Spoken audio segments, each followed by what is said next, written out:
Oh, welcome back to the morning show here on Arise News. Joining us now to speak on women and disability, as well as the first most beautiful deaf girl in Nigeria pageant she is organizing, is CEO of Empathy Driven Women International Initiative, Uri Ngozi Wuka. Good morning and welcome to the show. Good morning, and thank you for having me. Uri, such interesting space that you're working in. Very. Yes, Very.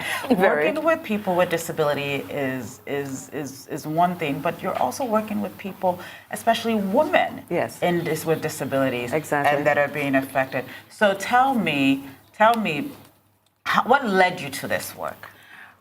Okay. How did sometimes the work finds you, or you find the work? How did that happen? I think this is a path that found me because I had what I would call an invisible disability.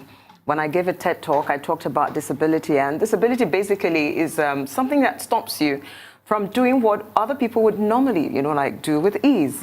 And so it was invisible. It was, well, now it probably wouldn't, but then it was an educational disability.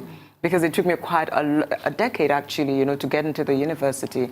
And, of course, it came with everything, with discrimination, stigmatization, and all that. And you know that we live in a society that is highly certificated.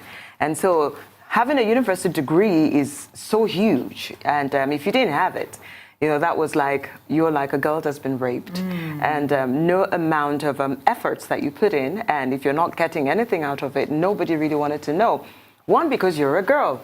Now, if you're a boy, people would normally say, wow, he's so determined. But if you're a girl and then you're pretty, oh my goodness, she's running all over the place with men. So for me, that was huge disability. That was stigmatization again.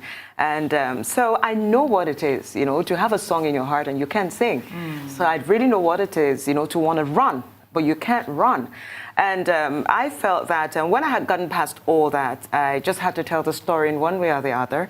And the best way that I could identify with women who were living with this kind of disability. Because when you talk about disability, when people see you, all they see is a disability first. So they don't want to know how talented you are. They don't want to know how, great and all the great things that you can actually offer the society. They just see that disability. And that is exactly what happens when a woman is sitting on a wheelchair. You don't know her strength.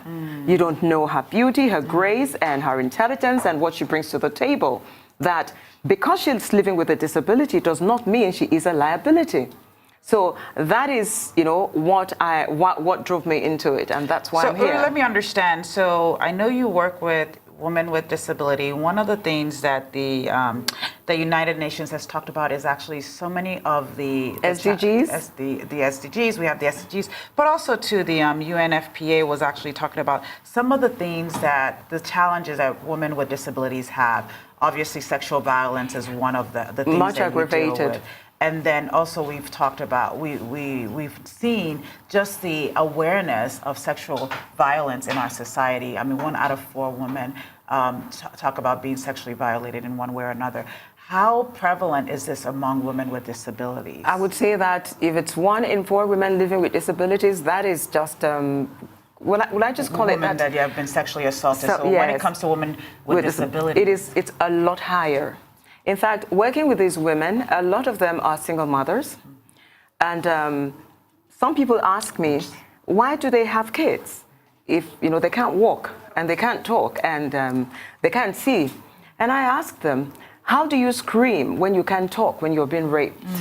And how do you run when you can't walk when you're being raped? How do you even see the person who's coming to rape you?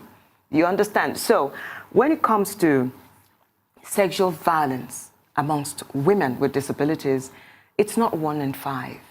It's actually 3 in 5. It's very high. And there is a lot that we can do about it as a society, especially in this part of the country or in this part of the world. Now, everybody's saying, okay, fine, you're holding a beauty pageant. Is that a beauty pageant? Well, if we look at the SDGs, it talks about, SDG goal 10.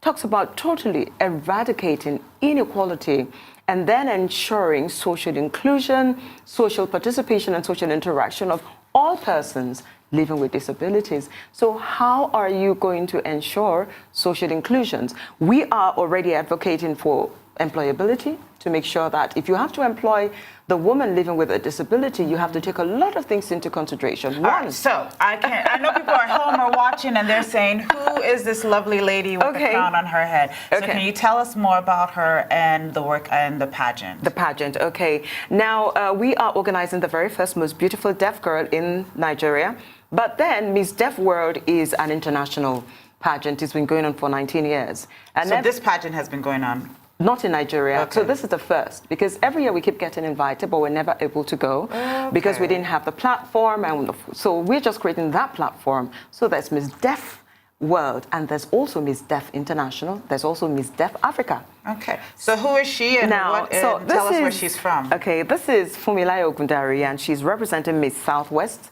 This is one of our contestants. We have 15 girls coming in from different parts of the country, to vie, for this coveted crown. So I have a question for her. Okay. Why and what motivated her to enter into this pageant?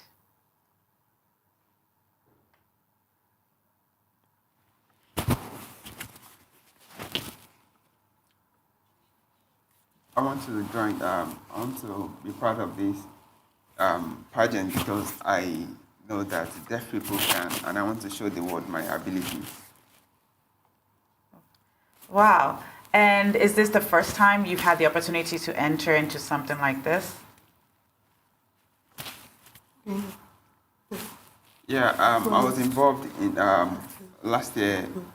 Miss Southwest. She is the currently Miss Southwest, and she was involved in the first one that was done in Nigeria, and she emerged as Miss Southwest, Miss Deaf Southwest. Wow. I just want to say thank you to all of you for being here today. Thank you. We have to go live to a new parliament in the UK where Brexit vote is being taken. But I want to say thank you very much for being here. Thank you for having us. Thank you. Thank so you. much.